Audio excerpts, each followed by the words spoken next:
Hi friends, I am Dr. Pavitra and today we will be discussing about croup.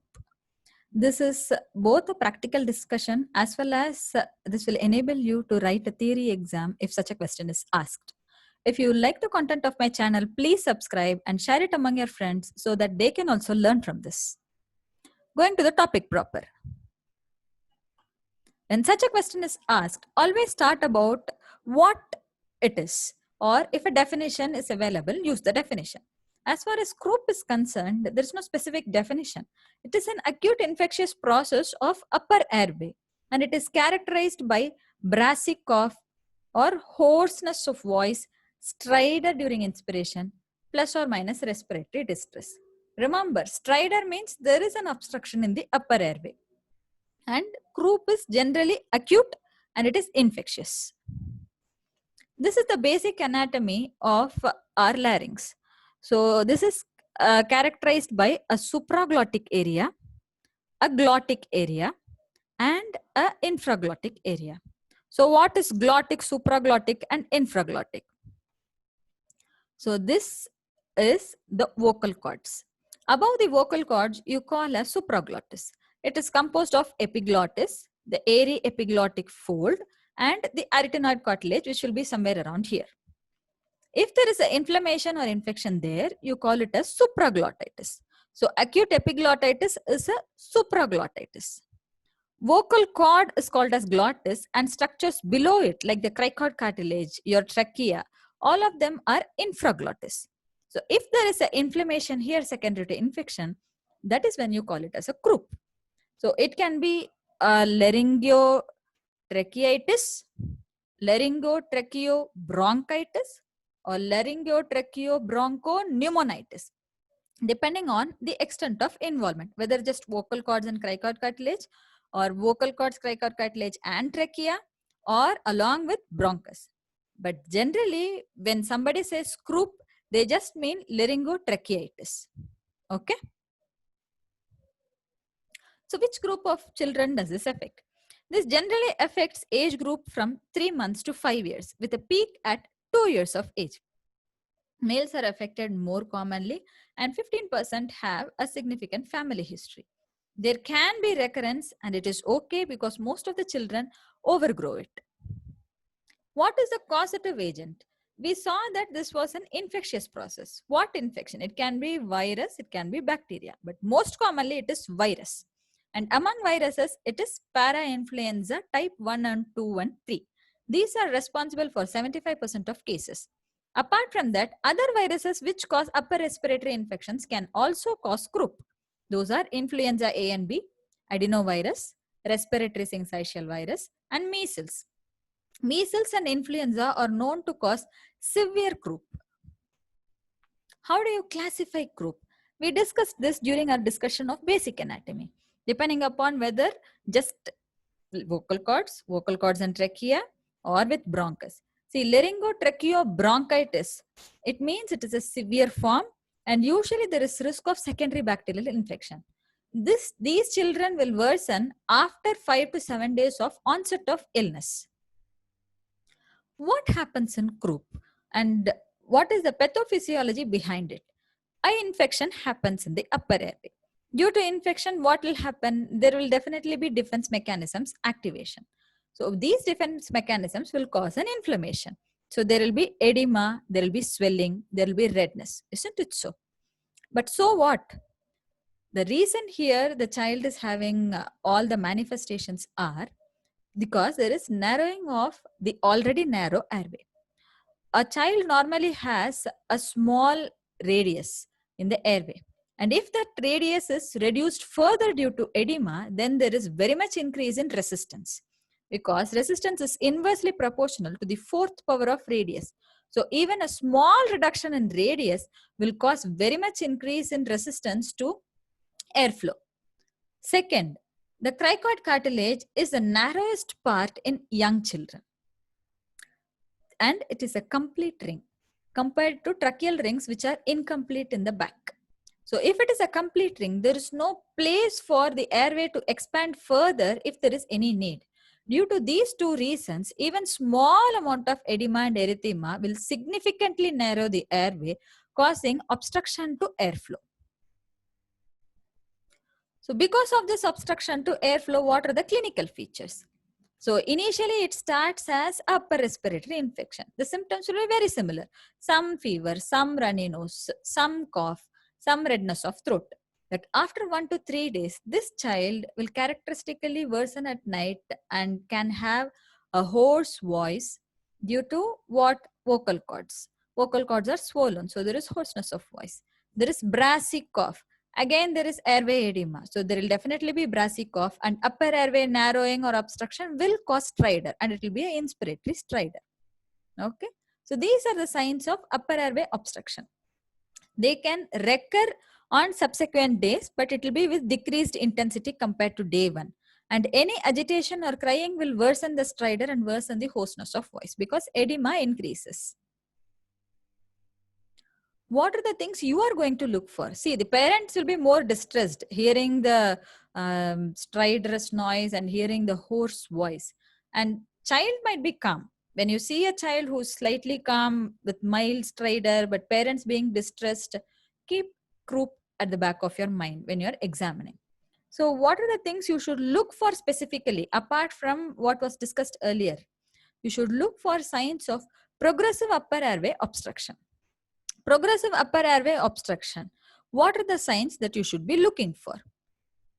You should be looking for tachypnea. Should be looking for stridor. I'm not talking about presence or absence of stridor. I mean worsening of stridor. And it does not mean a stridor which is becoming more and more loud. Okay? A loud stridor does not mean it is a bad stridor. On the contrary, if the child's voice is becoming softer and softer and the stridor is becoming lesser and lesser, and you see that the child is becoming more irritable or drowsy, then this child's airway is narrowing to a point of no return. Okay, that is when you need to take proactive measures to secure that airway. So progressive upper airway obstruction signs will be tachypnea, retractions, stridor, and signs of hypoxia, which will be drowsiness, irritability, lethargy, sometimes convulsions. What are the investigations? See, there is no need for investigations in a case of stridor, croup. It is a clinical diagnosis. But if at all you are doing, you will do a X-ray neck PA view. And what are you going to look for? You will look for this steeple sign, this narrowing of your subglottic area. This part. But it is very unreliable because it can be present in normal people. It can be present in people with stridor but without croup, like any other subglottic narrowing, or it can be absent in croup. This child might actually be having croup, but this finding may not be present. And there is no correlation with disease severity. So X-ray neck is almost useless. You will investigate with an X-ray neck only if you have a doubt as to the etiology. To differentiate between, say, a toxic child, you are not sure whether it is acute epiglottitis or a croup with secondary bacterial infection. In that case, this may help to some extent, but this is mostly purely a clinical diagnosis and it is not dependent on X-ray. Your management is not going to depend on the X-ray findings. Suppose if you don't treat the child, mostly nothing will happen because most of the children have mild form of croup which just progresses to mild stridor when the child is agitated and they settle on their own. They resolve completely within a week. But how do you know who's going to go which way? How do you classify it objectively?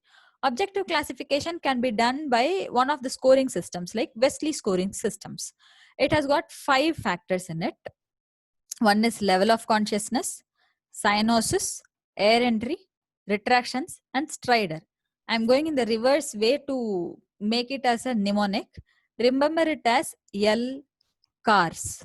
L is for level of consciousness, C is for cyanosis, A for air entry, R for retractions, and S for stridor, inspiratory stridor.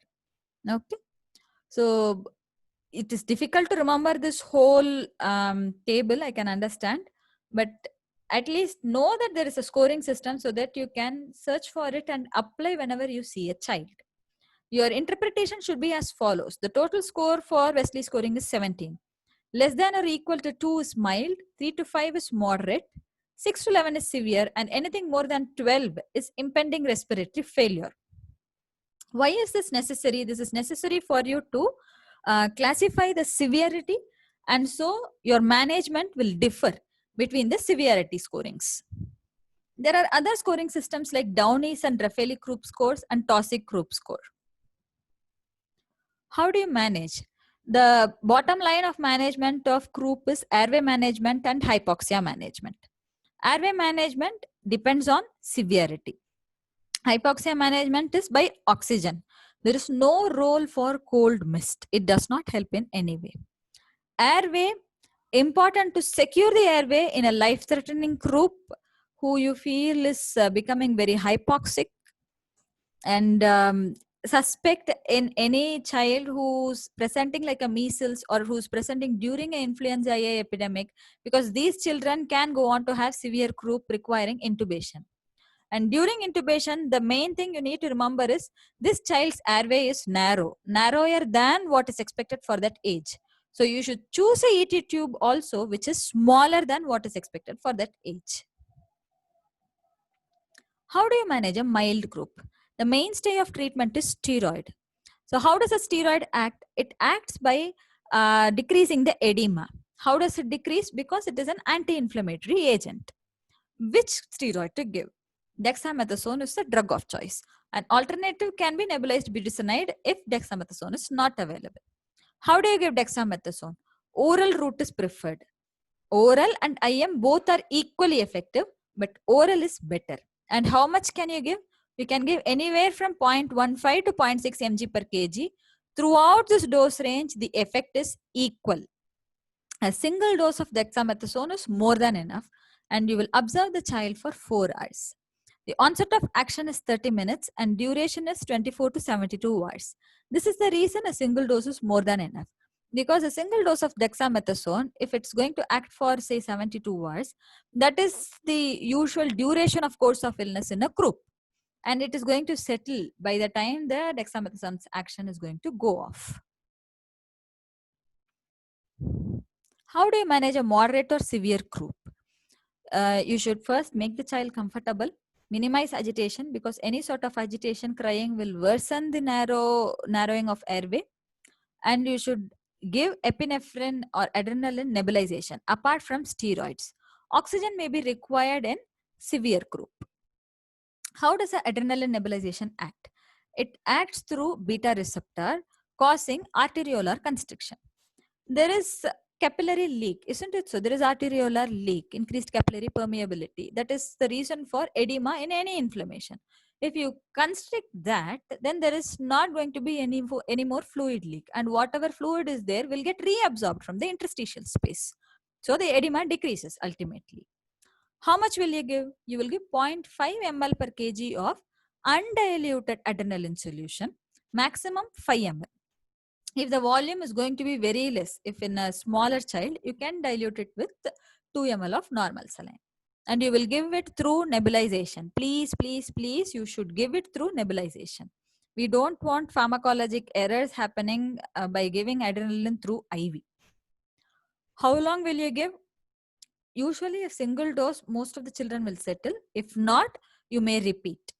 When will you repeat? You will repeat at the end of 2 to 3 hours, because the duration of action of adrenaline is 2 hours and onset is generally by 10 to 30 minutes.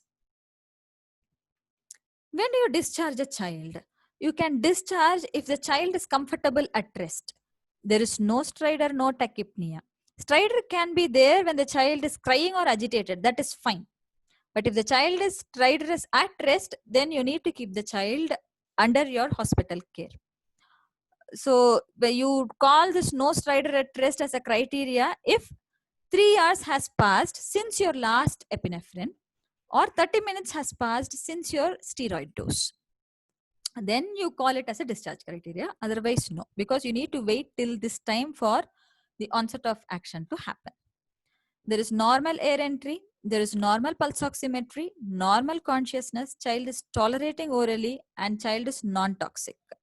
And the parents are good enough that they can understand the danger signs so that they can bring the child back to hospital if need be. So put it into a small flow chart. If the croup is mild, you will give dexamethasone. Observe for 4 hours. If discharge criteria are met, you can discharge the child. If the child is worsening, then follow according to moderate group. You will give dexamethasone plus adrenaline nebulization. You will observe for 4 hours and see if the discharge criteria are met. If it is met, you will discharge. If the child is worsening during this period, then you will admit the child. Any case of severe or life-threatening group will obviously need admission because they require oxygen. So you will give dexamethasone, adrenaline, and oxygen. So these children, adrenaline can be repeated as and when needed basis. Every 3 to 4 hours once, adrenaline nebulization can be given till stridor settles down, till the airway narrowing settles down. Other important pointers in management is there is no role for antibiotics, antitussives, humidified air, or heliox. So 2A's and 2H has no role. Antibiotic, antitussives, humidified air, and heliox. So complications of croup is generally very less than 15% have complications. It is due to contiguous spread of infection. The primary viral infection can spread down to bronchus, spread down to parenchyma, or there can be a superadded bacterial infection, usually due to staphylococcus. Recurrent croup is more than one episode of croup is recurrent croup. And generally, you will not be able to find any underlying cause. And if at all you find, there can be some subglottic stenosis, reflux changes, or tracheobronchomalicious. You are worried because these children can go on to have asthma, allergies, and reflux in the future. Spasmodic croup will present very similar to your regular croup, except for the fact that there is no preceding viral illness and there is no fever. This is postulated to be due to an allergic component to the viral antigen and not due to direct infection by the virus. So these are my references for the lecture, and I hope I have made this topic easier for you to remember to apply in your emergency rooms or wards or your outpatient clinic, and hope you'll be able to write an answer if such a question is asked. Thank you guys. I request you all to subscribe and share it among your friends. Thanks again.